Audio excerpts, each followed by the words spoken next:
एक बार ये दास एक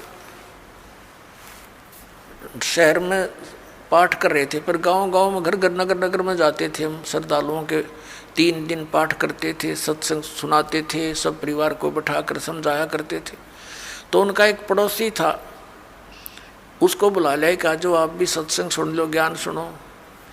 सत्संग सुनने के बाद वो पास में आकर बैठ गया। 5-7 भगत थे।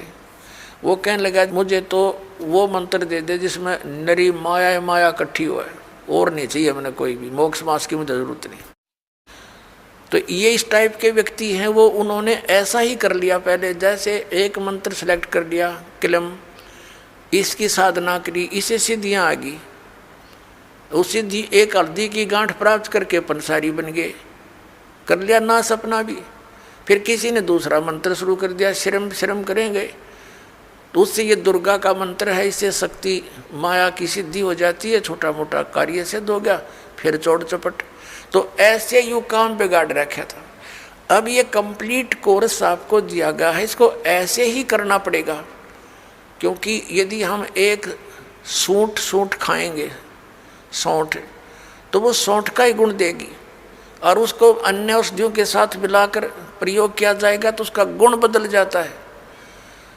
ठीक इसी प्रकार हम इस विधि को प्रयोग करेंगे, इस प्रकार से हम साधना करेंगे तो उसका फल होगा।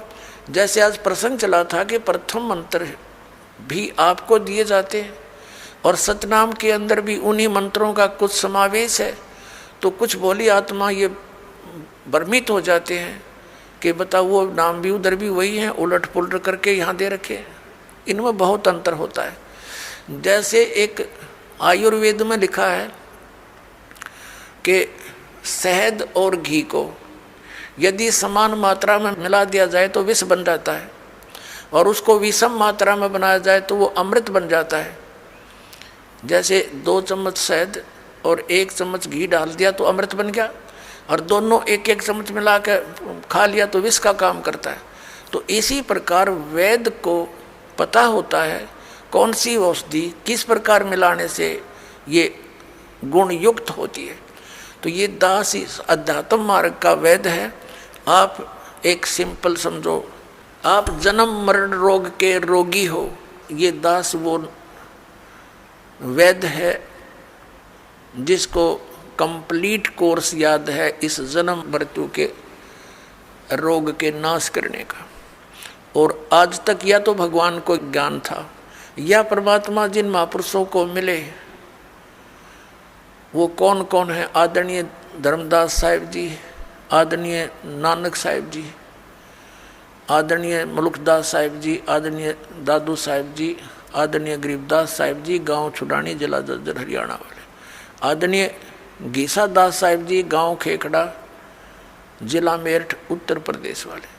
इन महापुरुषों की तो दास को जानकारी है कि इनको मालिक आकर मिले हैं, इनसे संपर्क साधा है, और इनको वही ज्ञान दिया जो दास को दे रखा है। लेकिन इनको थोड़ा सा एक प्रार्थना की थी भगवान ने कि तुम इन मंत्रों का जाप कीजिए, लेकिन आगे जो सतनाम और सारनाम है ये भी सार्वजनिक नहीं करना।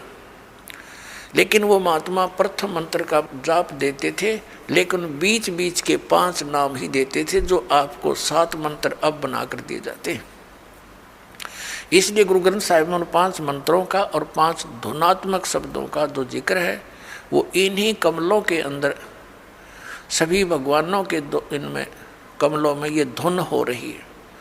जैसे आप देखोगे राष्ट्रपति भवन में भी एक धुन चलती रहती है, और गवर्नर भवन में भी एक धुन चलती रहती है, कंटिन्यू चलती रहती है। अब तो ऑटोमेटिकली इंस्ट्रूमेंट बन गए, पहले विशेष ड्यूटी लगाई जाती थी नौकरों की, वो उनके वहाँ एक विशेष प्रकार की राष्ट्रीय धुन का हमेशा चालू रखते थे। तो इस प्रकार इन सभी भगवानों के इन कमलों स्थानों पर जहाँ जहाँ ये इनके लोक हैं वहाँ ये धुनें हो रही है, और उनका फिर हम सुन रहा है इस टेलीविज़न में, हमारे शरीर में।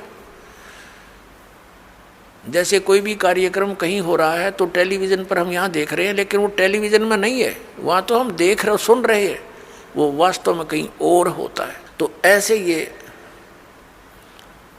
मंत्र हैं। तो पुण्यात्माओं, जो दास आपको मंत्र देता है, जो ज्ञान देता है, ये बिल्कुल फाइनल समझ लेना। और उपदेश प्राप्त होने के बाद केवल आप दास जो आदेश आपको दे उसका पालन करना है, उसमें अग्रम मग्रम नहीं करनी, नहीं तो फिर आप भक्तिहीन हो जाओगे। तो कहने का भाव यह कि आज का जो सत्संग चल रहा है किस उद्देश्य से है कि ये वो समय है जो हमें मोक्ष प्राप्त कराएगा। परमात्मा ने कहा था 600 वर्ष पहले, जो मालिक कबीर परमेश्वर जी आए थे, कि जब